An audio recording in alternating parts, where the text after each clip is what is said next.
ናት የሚማሩበት ሰዓት ይበልጣል። ሙቀቱ ኃይለኛ ነው። ከዓለም እስከ ቻይና ትገናኝ ነበር ኢትዮጵያ። ቻይናም ትሰጣለች ኢትዮጵያ። እዚህ ያለው እንትን ጋር ነው የጠፉት። አክሱም ላይ ያሉት ናቸው። ከፍተኛ ስራ የተሰራው አክሱም ላይ ነው። መዝገበ ክብር የተባለበትም ለዛ ነው። ስለዚህ በዛ ያሉትን ከመሬት በታች ናቸውም እንደማለት ይቻላል። አፍርሰውታል። በፍርስራሽ ደረጃ ሊገኙ ይችላሉ አሉ። አውጡም ሚስጥር ሲባሉ አናወጣም ሲሉ የሚጠቀሙበትን በሙሉ አጥፍተውባቸዋል። እና በሚስጥር በዛ በጠልሰሙ መሰረት ነው በዚህ ቦታ ይሄ ያለ በዚህ ቦታ ይሄ ያለ ተብለን እኛም ማዕድናትን የምንወስደው በዛ በድሮ ጠልሰም ነው። ማዕድናት ብዙ ያሉት አክሱም ላይ ነው። አክሱም ላይ ጥሩ ጥሩ ማዕድናት አሉ። ወርቅም አለ፣ አልማዝም አለ። ማዕድን ብዙ የለም ነው በያ ከዚህ እየተወሰደ ነበር የሚሰራው። አብሬዎቹ ምኖቹ ሁሉ ከዚህ እየተወሰዱ። ሰለሞን ስጦታ አይደለም፣ ስጦታ ሊሄድለት ይችላል፣ ግን ከኢትዮጵያ ወርቅ ያመርት ነበር፣ ይገብር ነበር ለኢትዮጵያ ንግስት ለኢትያ። ከዛም በፊት ለነበረው ንጉስ ለአጋብስም ይገብር ነበር። ወርቁን ለማውሰድ ግብር ይከፍል ነበር። ገበያ እስከ ቬነስ ድረስ ትነግዳለች። በባህር ላይ ኢትዮጵያ ሴቶች ናቸው ግን ያንን ስራ የሚሰሩት። ወንዶቹ በጣም የከበሩ ናቸው። ወደ እውቀትና ወደ ምርምር ውስጥ ነው የሚሄዱት ወንዶቹ። ሴቶቹ ንግዱን ነበር የሚሰሩት። ቅመማ ቅመም፣ ሽቶ፣ እንደዚህ። አዳኞቹ ግን የዝሆን ጥርስ ወንዶቹ። ከዓለም እስከ ቻይና ትገናኝ ነበር ኢትዮጵያ። ለምሳሌ ከዛንዚባር ቁርንፉድ ትወስዳለች፣ የራሷ ናት። ዛንዚባር በዚህ እንትን ውስጥ ናት። አሁን ከኬንያ ቀጥላ ያለች ሀገር። እንደገና ከህንድ እርድ ትወስዳለች፣ ቁርንፉድ ለእንትን ታመጣለች፣ ለህንድም ትሰጣለች። ቁርንፉድ ለቻይናም ትሰጣለች ኢትዮጵያ። ህንድ የራሷ ስለሆነች እርድ ለቬትናም ትሰጥና አልቴት ትወስዳለች። ይቺ ንግስት በጣም ሀያል ንግስት ነበረችና እንደዚህ እየነገደች እየተስማማች በኋላ ግን ተለምና ገዢ ትሆን ነበር። ህንድም ለምናት ነው ገዢ የሆነችው።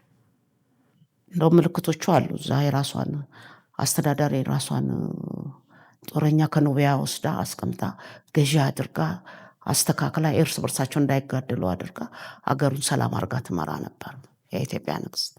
ዓለምን የሚያነጋግር አክሱም ኤምፓየር በጣም ትልቅ ነው።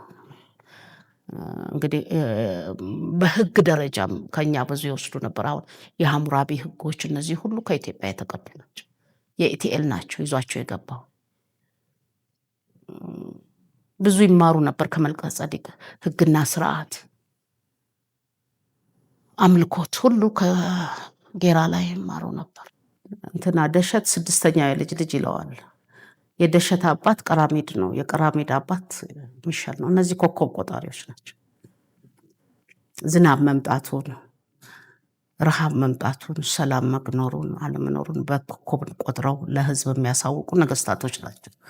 ሚሻል ሲጀምር እሱ ነው ስራው። ቀራሜድም እሱን ነው የቀጠለው። ደሸትም ኮከብ ቆጣሪ ናቸው። እና በመዝገብ አሁን መዝገብ የተጀመረው በደሸት ስርዓት የቆዳ መዝገብ ስነ ጽሁፎች የጀመሩት እና ለትውልድ ማስተላለፍ የተጀመረው ከሚሸል ለቀራሜድ፣ ከቀራሜድ ለደሸት፣ ደሸት ግን ለህዝብ በተነው ዘረደሸት ብሎ ፈጠረና 5 ስነ ባህሪያቶችን አመጣ። ከነገስታቶች ውስጥ 5 አደረጋቸው፣ ወደ 5 ቀየራቸውና መደባይ፣ ሰጲራ፣ መራ፣ አዜባይ፣ ሳባ አድርጎ በ5 ከፈላቸው። እነዚህ ውስጥ በተነው እውቀቱን። ሰጲራ እንትን ነው የዚህ የአፋርና የኢሳ እነሱ ናቸው።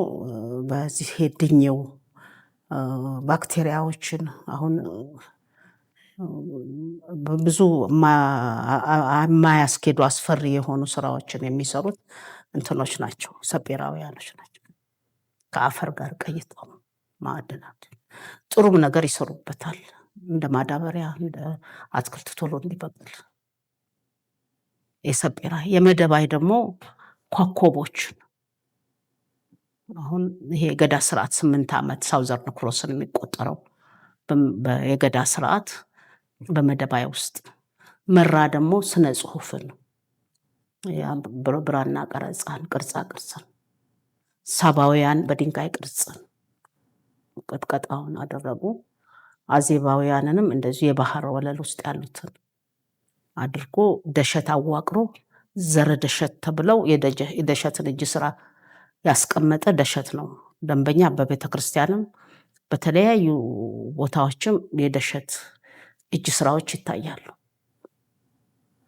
በስነ ከዋክብት ከኢቲኤል በኋላ ደሸት ነው ከፍተኛውን ስራ ይሰራል። እነ ቀራሚድም ግን ኃላፊነታቸውን ተወጥተዋል። ደሸት አስረክበዋል፣ አቀብለዋል። ሚሸል የሰራው ስራ አለ፣ ያው ኮከብ ቆጠራ ነው። ስለዚህ ስነ ፈለኩን ይመረምሩ ነበር። እነሱ ያስተላለፉለትን ያስፋፋው ደሸት ነው። ያንን ኢቲኤል ይዞት የገባውን መዝገብ ለህዝብ እንዲተላለፍ ያደረገው በ5 አዋቅሮ ደሸት ነው። ኮከቧንና ሰሌዳ ኮከቧንና እመቤታችንን ያየውን በወርቅ ነው የሰራው እና ዕጣን አድርጎ አክብሮ ለዘረ ደሸቱ ሰጠ። ለማህበር በማህበር ያዋቀረው አሁን የሊቃውንት ጉባኤ የሚባለው ደሸት የጀመረው በየጊዜው እያጠኑ ይጠብቁ ነበር። አሁን ከስንት ዘመን በኋላ ታየ። ስታይ ኮከቧ እነሱ ተነሱ። ከዚህ 7 ሆነው ተነሱ። መንገድ ላይ አልቀው አንድ ነው የደረሰው። ከዛ የጆርዳንና የሌላ ሀገርም ሰው ሆነው 3 ሆነው ይዘው ሄዱ። እሱ ግን ያበረከተው ዕጣንና ወርቁ የሱ ነው፣ የደሸት ነው። ያቺ ስዕል ናት እኮ እመቤታችን ስዕል። እመቤታችን ሳትፈጠር አሁን ለምሳሌ በእግዚአብሔር ልቦና የነበረች ለመንግስቱ የበቃች ብሎ የተነበየው እሱ ነው። ትንቢት ተናጋሪም ነበር። ሕፃን እንደሚወለድም መልአክም ስሙን እንደሚያወጣው ተንበየዋል ሊቃውንቱ። እና ሁል ጊዜ ትመሰገን ነበር፣ ሳትወለድም ትመሰገን ነበር። ያች ቀን እንድትመጣ ይለመን ነበር። እንደውም የዘረ ደሸቱም ነፃ እንወጣለን ብሎ ይለምን ነበር የዚያችን ቀን ማምጣት።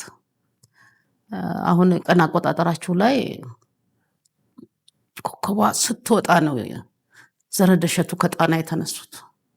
7 ዓመት ፈይቶባቸው ሲደርሱ ተወለደ ኢየሱስ። እኛ በተወለደበት እንቆጥራለን። የእመቤታችን ልመና በዛን ጊዜ የጀመረ ነው።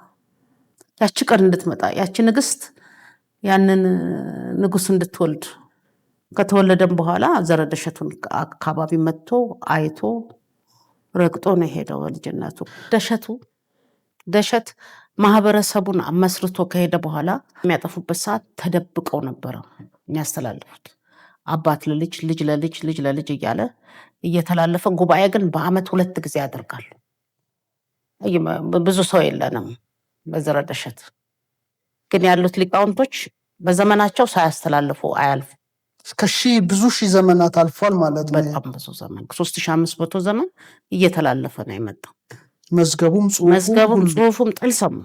እንደውም የምንመረቀው ወደ ሐኪም ለመሆኑ እጽዋትን ስንማር ጽፈን ነው። ያው ባለፈው እንዳሳየው ያንን ጽፈን ቁጥር እንኳን የሀገር ቁጥር ካልሆነ ቅጣት አለው። ከዛ ደግሞ ተክለን እጽዋቱ ከበረሃም አምጥተን ከ1 እስከ 15 አባት። ይሄ የደሸት ነው ስራው፣ እጅ ስራው። ዘረ ደሸት የሚባሉበት ምክንያት የደሸት ተከታይ የደሸት እጅ ስራ ለማለት ነው። ከዛ በኋላ ደግሞ ወደ እውቀቱ ስንመጣ እውቀቱን በብስለት እንዲያውቁ ከ1 እስከ 15 አባት ጋር ሄደው አገልግለው ማወቅ አለባቸው። አገልግሎት አለው። ይሄ አድካሚ ነው፣ ዋጋ ያስከፍላል። ካወቁ በኋላ ደግሞ ወደ ስራ አይገባም። እንደገና መብሰል አለበት እና የሚሰሩበት ሰዓት ጥቂት ናት፣ የሚማሩበት ሰዓት ይበልጣል። እውቀቱ ኃይለኛ ነው። ደሸት በጣም ትልቅ አባት ነው፣ አዋቂ ነው፣ በጣም የተለየ ፍጡር እና ሁል ጊዜ ውሃዎችን ይከተላል፣ ምንጮችንና ባህሮችን።